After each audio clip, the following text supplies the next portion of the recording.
রমজান মুবারক এই মাসের কিছু কর্মসূচি আমাদের দরকার। আমল নষ্ট হয়ে যায় কিছু কাজের মাধ্যমে। আমরা আগে হুজুর আলোচনা করেছেন আমল করার সিস্টেম। এখন আমরা আমল করি কিন্তু আমাদের কিছু মন্দ কাজ আছে যেগুলোর মাধ্যমে আমল নষ্ট হয়ে যায়। এই সম্পর্কে কিছু কথা বলবো। তাই আসুন আল্লাহ রাব্বুল আমিন সেই কথাটাই বললেন সূরাতুল বাকারা আয়াত নাম্বার 183। আল্লাহ রাব্বুল আমিন বলছেন ইয়া আইয়ুহাল্লাযীনা আমানু কুতিবা আলাইকুমুস সিয়ামু কামা কুতিবা আলাল্লাযীনা মিন ক্বাবলিকুম লাআল্লাকুম তাত্তাকুন। হে ইমানদারেরা, তোমাদের উপর রোজাকে ফরজ করা হয়েছে যেমনি ভাবে তোমাদের পূর্ববর্তীদের উপর রোজা ফরজ করা হয়েছিল। আর রোজা ফরজ করা হলো কেন? এই কেনর কারণে আল্লাহ রাব্বুল আলামিন বলেছেন এই জন্য লাআল্লাকুম তাত্তাকুন, যাতে করে তোমরা মুত্তাকি হতে পারো, যাতে করে তোমরা তাকওয়া হতে পারো। এই ওয়াজ বাড়ি নিয়ে ঘুমান, একটা ওয়াজ বাড়ি নিয়ে যান আজকে, সেটা হলো তাকওয়ার ওয়াজ। সেটা কিসের ওয়াজ? তাকওয়ার ওয়াজ। তাকওয়া মানে আল্লাহকে ভয় করা, তাকওয়া মানে গুনাহ ছেড়ে দেওয়া, তাকওয়া মানে পরকালের চিন্তা করা, তাকওয়া মানে পরকালে আল্লাহ রাব্বুল আমিনের দরবারে হিসাব দেওয়ার ভয় করা।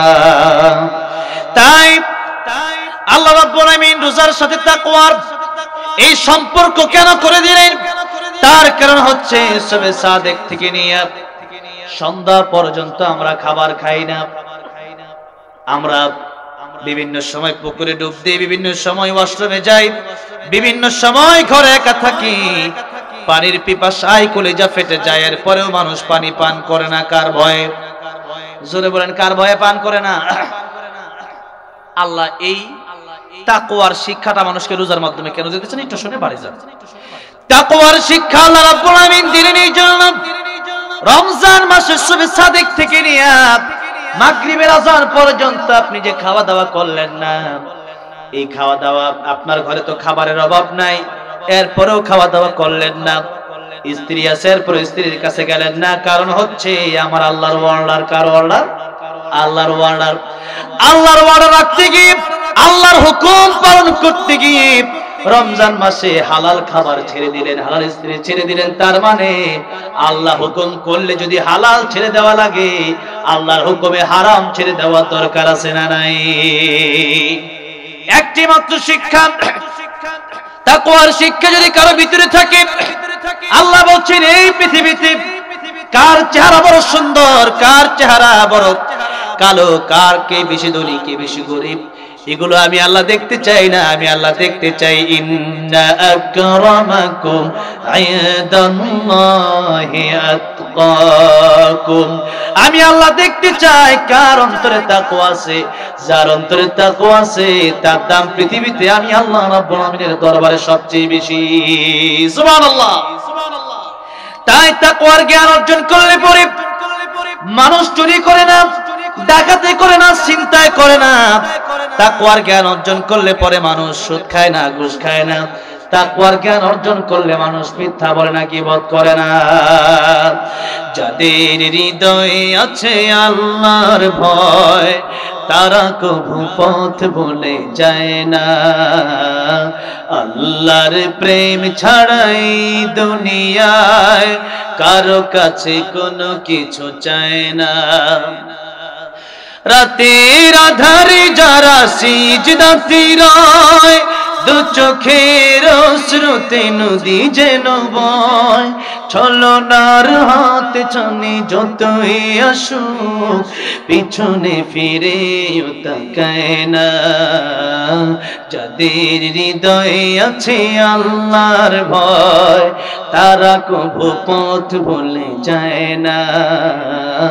আল্লাহর প্রেম ছাড়াই দুনিয়ায় কারো কাছে কোনো কিছু চায় না। ঠিক কি না? আমিরুল মুমিনিন ওমর রাদিয়াল্লাহু আনহু মরুভূমি দিয়ে যাচ্ছেন হেঁটে হেঁটে। মরুভূমি দিয়ে যখন যাচ্ছেন দেখতে পেলেন একজন রাখাল ছাগল চড়াচ্ছেন। ওমর রাদিয়াল্লাহু আনহুর প্রচন্ড পিপাসা পেল। ওমর রাদিয়াল্লাহু আনহু বললেন, রাখাল একটু ছাগলের দুধ কি আমারে দেওয়া যায়? রাখাল ডেকে বলল, ছাগলের মালিক তো আমি নই, ছাগলের মালিক তো আরেকজন, আমি তো রাখাল, কেবলমাত্র রাখাল, আমি তোমার কর্মচারী। এই ছাগল থেকে এক ফোঁটা দুধ আপনাকে দেওয়া যাবে না। ওমর রাদিয়াল্লাহু আনহু পরীক্ষা করার জন্য আরেকটু কথা বাড়ালেন। তিনি বললেন, একটা ছাগল আমার কাছে তুমি না হয় বিক্রি করে দাও, তোমাকে আমি এই ছাগলের চেয়ে আরো বেশি কিছু মূল্য তোমাকে দেব। রাখাল বলল, আমি আমার মালিককে কি জবাব দেব? আমিরুল মুমিনিন ওমর রাদিয়াল্লাহু আনহু বললেন, রাখাল তুমি তোমার মালিককে বলবা এই ছাগলটা বাগে নিয়ে গেছে, বাগে খেয়ে ফেলেছে। সচরাচর এরকম হতো। রাখাল বললেন, ও যুবক, তখন তো তিনি আমিরুল মুমিনিনকে চিনেন না। রাখাল বললেন, যুবক, আমি আমার মালিকের কাছে হয়তো মিথ্যা কথা বলে পার পেয়ে যাব, কিন্তু আমার মালিকের একজন মালিক আছে। ইন্নাস-সাআতা আতিয়াতুন আকাদু উখফিহা লিতুজজা কুল্লু নাফসিন বিমা তাসআ। কিয়ামতের ময়দানে আল্লাহ যখন হিসাব নেবেন, আমার মালিকের মালিক তিনি তো আল্লাহ, সেই আল্লাহ রাব্বুল আলামিনের কাছে আমি হিসাব দিতে গিয়ে ধরা খেয়ে যাব। কারণ আমার মালিক হয়তো আজকের ছাগল বিক্রি দেখবে না, কিন্তু আমার একজন ঠিকই দেখবেন। জবান খুলে বলেন তিনি কে? কেউ যেটা দেখে না জোরে বলেন দেখে কে? কেউ যেটা শোনে না শোনেন কে? কেউ যেটা পারে না পারে কে? এই জন্য আল্লাহর ভয় যদি অন্তরে থাকে, মানুষটা প্রকৃত মানুষ হয়ে যায়। এই মানুষটা একজন সফল মানুষ হয়ে যায়। এই মানুষটা পরকালে আল্লাহ রাব্বুল আলামিনের খুবই কাছাকাছি হয়ে যায়। তাই আল্লাহ রাব্বুল আলামিনকে পেতে হলে, আল্লাহর কাছাকাছি যেতে হলে, জান্নাত পেতে হলে তাকওয়ার কোনো বিকল্প নাই। তাই আল্লাহ রাব্বুল আলামিন তাকওয়ার শিক্ষা এই রমজানে আমাদেরকে দিচ্ছেন। মানুষ কেবলমাত্র আল্লাহর ভয়ে দিনের বেলা খাওয়া দাওয়া ছেড়ে দেয়। তাই আল্লাহ রাব্বুল আলামিন হাদিসে কুদসির ভিতরে বলছেন, আস-সাওমু লি ওয়া আনা আজজি বিহি। বান্দা রোজা রাখে আমি আল্লাহর জন্য, আর বান্দাকে পুরস্কারটা যত হাদিস শরীফের ভিতরে আসছে, যত ইবাদত এই পৃথিবীতে মানুষ করে, নামাজ পড়ে, এরপরে যাকাত দেয়, হজ করে, কোরআন তেলাওয়াত করে, সমস্ত ইবাদতের সব যদিও ফেরেশতারা লেখে, একটা সওয়াব ফেরেশতারা লিখতে পারে না। একটা সওয়াব আল্লাহ রাব্বুল আলামিন কিয়ামতের ময়দানে আল্লাহর নিজ হাতে তার বান্দাকে দিয়ে দিবেন, যদি সেটা হচ্ছে রোজা। ধরে কোন সুবহানাল্লাহ। অন্য রাওয়াতের ভিতরে আসছে, আস-সাওমু লি ওয়া আনা উজজা বিহি। বান্দা কেবলমাত্র আল্লাহর জন্য রোজা রাখে, আর আল্লাহ রাব্বুল আলামিন বলছেন রোজার পুরস্কার আমি আল্লাহ নিজেই হয়ে যাই। যদি কোন সুবহানাল্লাহ। মাল্লাহুল মাওলা ফালাহুল কুল। আল্লাহ যদি আমার থাকে আর কিসের প্রয়োজন? মায়ের পেটের ভিতরে যখন ছিলাম, খাওয়া দাওয়া দেওয়ার মতো, খাবার দেওয়ার মতো পৃথিবীর কোনো বন্ধু ছিল না। মায়ের পেটের ভিতরে একজন বন্ধু হয়ে আমাদেরকে খাবার দিয়েছেন, জুড়ে বলেন তিনি কি? আবার যেদিন কবরের ভিতরে আমরা চলে যাব, সেদিন আমাদের বন্ধু কেউ থাকবে না, একজন বন্ধু থাকবে। জবান করে বলেন তিনি কে? যখন আমার কেউ ছিল না তখন ছিলে তুমি, যখন আমার কেউ রবে না তখন রবে তুমি। তাই তো সবার আগে খুঁজেছি তোমারে, হৃদয় জুড়ে তোমারি প্রেম দাও প্রভু আমারে। বলেন না, হৃদয় জুড়ে তোমারি প্রেম দাও প্রভু আমারে। কোন সময় আমি যেন ভুলি না তোমারে, হৃদয় জুড়ে তোমারি প্রেম দাও প্রভু আমারে। পড়েন আল্লাহুম্মা আমিন। আল্লাহর প্রেম যার অন্তরে আছে তার কিছু দরকার নেই। মাল্লাহুল মাওলা ফালাহুল কুল। আল্লাহকে যদি পেয়ে যান, তামাম পৃথিবী আল্লাহ আপনার কুদরতি কদমে এনে দিবেন। জোরে কোন সুবহানাল্লাহ। আর আল্লাহকে পান নাই, আপনি কিচ্ছুই পান নাই। তাই আল্লাহ রাব্বুল আলামিনকে পাওয়ার রাস্তা হচ্ছে রমজান মাসের রোজা। রমজান মাস আল্লাহ রাব্বুল আলামিন দিয়েছেন। রমজান মাসের রোজার ব্যাপারে নবীজি বলেছেন, লিস-সাইমি ফারহাতান। রমজান রোজা যারা রাখবে রমজানে, তাদের জন্য দুইটা খুশি আছে। কয়টা খুশি? একটা হচ্ছে ইনদা ফিতরিহি, একটা হচ্ছে মানুষ যখন রোজার পরে ইফতার করে তখন তার কাছে বড় ভালো লাগে। ইফতারের সময় যে ব্যক্তি রোজাদার আর যে ব্যক্তি রোজা রাখে না উভয়জন কি সমান আনন্দ পায়? এই ফিতরিহির ব্যাখ্যা এসেছে এটা ইফতারের সময় হতে পারে, আবার এক মাস রমজানের রোজা রাখার পরে ঈদুল ফিতরও হতে পারে। ঈদুল ফিতরের সময় যারা রোজাদার তারা অনেক বেশি আনন্দ লাভ করে, আর যারা রোজাদার না এরা জানে রোজা রাখে না, এটা আমার মাঠ না, ঠিক না, এটা আমার জায়গা না। এই জন্য রোজা যারা রাখে এদের জন্য ঈদুল ফিতর, রোজা যারা রাখে না এদের জন্য আবার কিসের ঈদ, কিসের আনন্দ? এটা হচ্ছে দুনিয়ার আনন্দ। আর কিয়ামতের ময়দানে আল্লাহ রাব্বুল আমিন আরেকটা আনন্দ বাকি রেখেছেন, সেটা হচ্ছে ইনদা লিকাই রাব্বিহি। নবীজি বলেছেন রোজাদারের জন্য দ্বিতীয় যে আনন্দ, সে আনন্দের নাম হচ্ছে আল্লাহর দিদার। আল্লাহু আকবার, আল্লাহর দিদার। সেটা তো আমি ওয়াজ করে আপনাদেরকে বোঝাতে পারবো না, বলে আপনাদেরকে বোঝাতে পারবো না। আল্লাহর দিদার তো যেদিন পাবেন সেদিনে আপনারা বুঝতে পারবেন।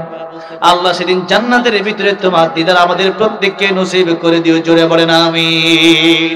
জান্নাতে যেতে পারলেই তো আল্লাহ দিদার নসিব হবে, নাকি বলেন? আন্নারে নসিব হবে না।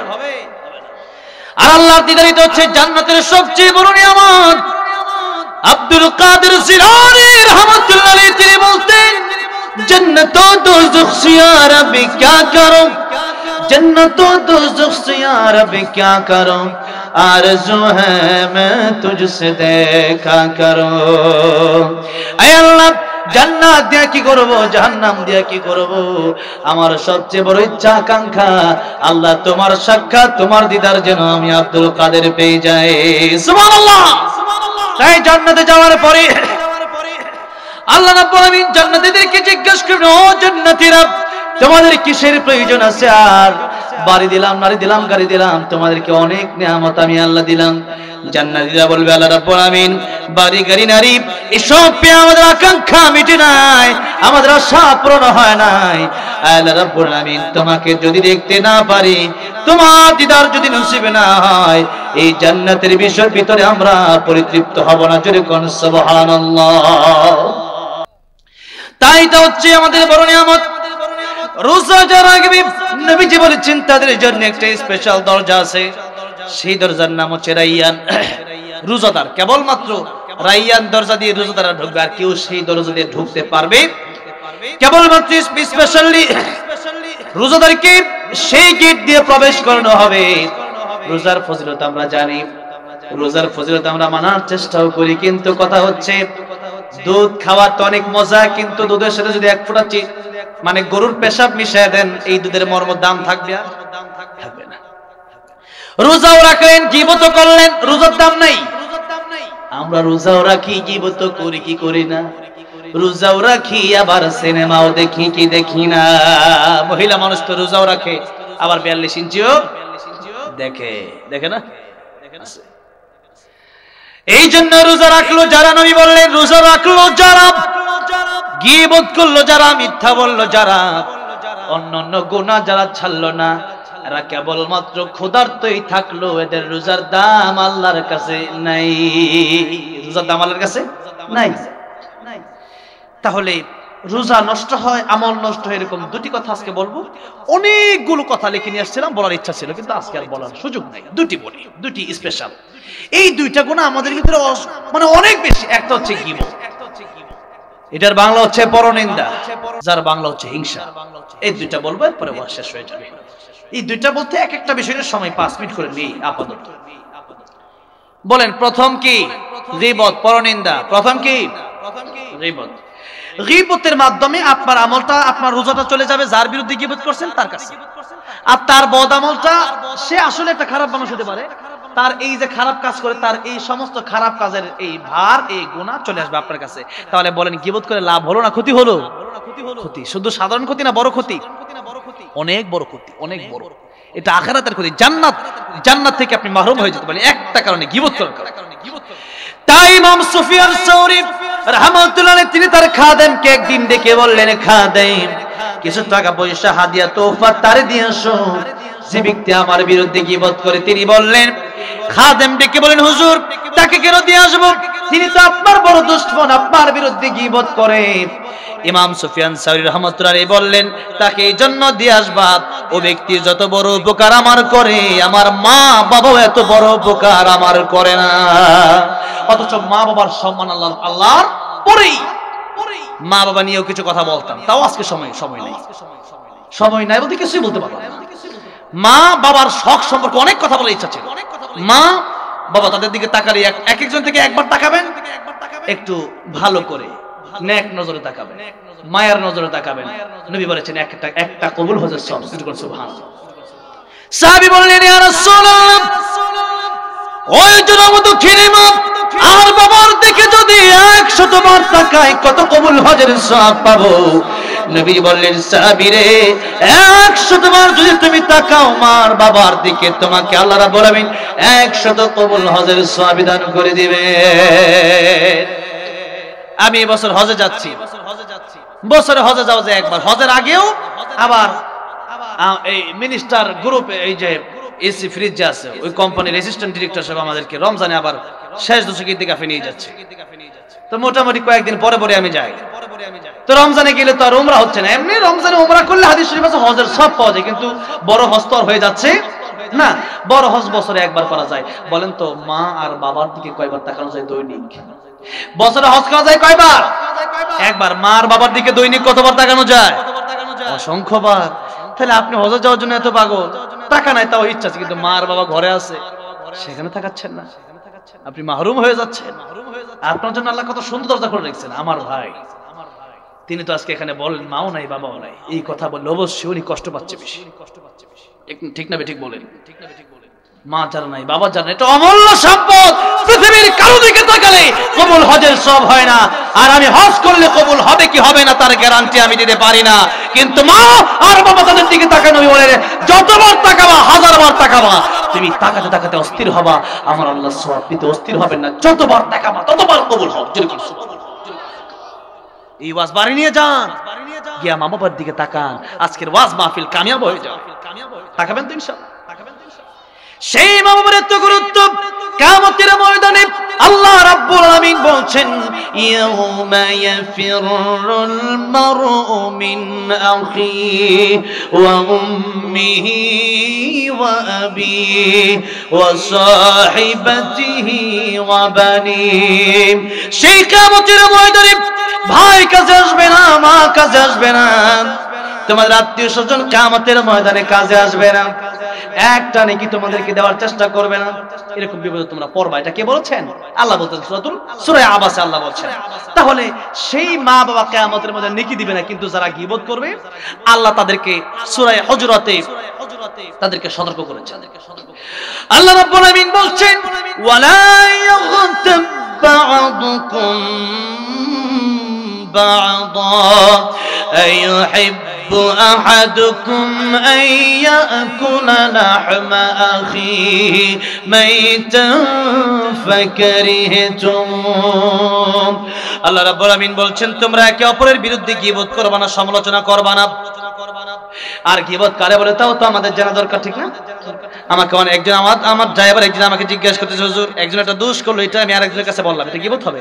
নবীজিকে সাহাবায়ে কেরাম রাদিয়াল্লাহু আনহুম এই প্রশ্নই করলেন, ইয়া রাসূলুল্লাহ, ইয়া হাবিবাল্লাহ, একজন দোষ করেছে, এই দোষটা আমি আরেকজনের কাছে গিয়ে বলবো, এটা গীবত হবে নাকি? নবীজি বলেন, এটাই তো গীবত হবে। আর দোষ না করলে এরপর আপনি মিথ্যা কথা বানায় বলছেন, এটা তো হুমত, এটা অপবাদ। এটা কি?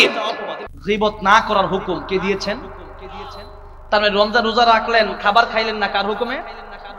এই গীবত করবেন না, কার হুকুমে? এটাই রোজার শিক্ষা নেন। এখন হচ্ছে আল্লাহ বলছেন, গীবত যদি কেউ করো, আইয়ুহিব্বু আহাদুকুম, তোমরা কিয়ামত থেকে কেউ পছন্দ করো, যে আইয়াকুলা লাহমা আখিহি মাইতা, যে তোমরা মৃত ভাইয়ের কাঁচা গোশত খাবা। আচ্ছা, মরা মানুষের গোশত কেউ খায় আপনাদের এলাকায়? যে খায় সে কি মানুষটা পশু? তাহলে আল্লাহ রাব্বুল আমিন বলছেন, মৃত ভাইয়ের কাঁচা গোশত খাওয়া যেমন তোমরা পছন্দ করো, ফাকারিহতুম, এমনই ভাবে তোমরা গীবত করাটাকেও অপছন্দ করবে, আমি আল্লাহ নিষেধ করে দিলাম, হারাম করে দিলাম।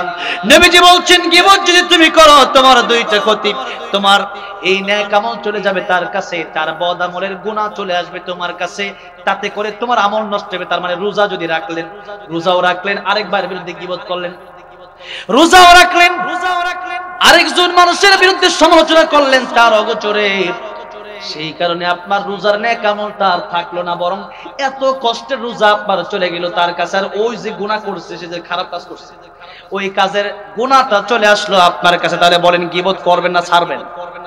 বলেন কি করবেন? ছাড়বেন। এটা হচ্ছে গীবতের শাস্তির কথা। এবার একটু আসেন হিংসা। এই হিংসা হচ্ছে গীবতের চেয়ে আরো মারাত্মক।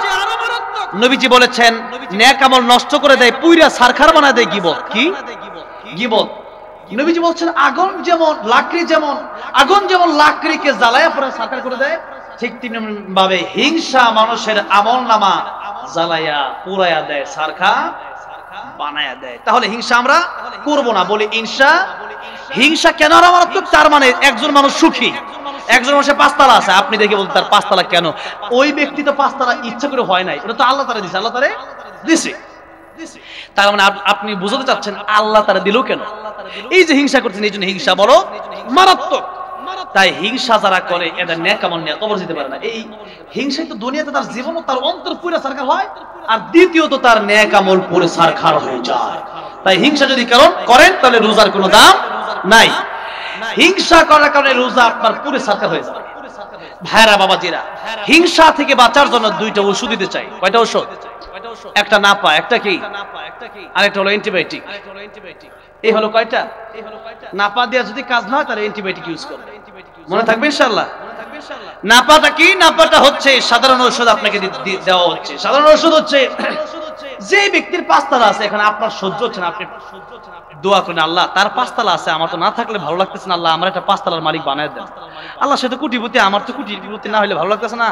আল্লাহ আপনার দোয়া তো আর নিষেধ নাই, ঠিক নেবে? ঠিক বলেন রব্বানা আতিনা ফিদ দুনিয়া হাসানা ওয়া ফিল আখিরাতি হাসানা। আল্লাহ দুইটাই চাওয়ার জন্য বলছে। তো এই জন্য আপনি চাইতে পারেন, এটা হচ্ছে না আল্লাহ তার যা আছে আল্লাহ আমারও দিয়ে দাও। আর অ্যান্টিবায়োটিক হচ্ছে, এরপরে আপনার হিংসাই লাগে, হচ্ছেও না।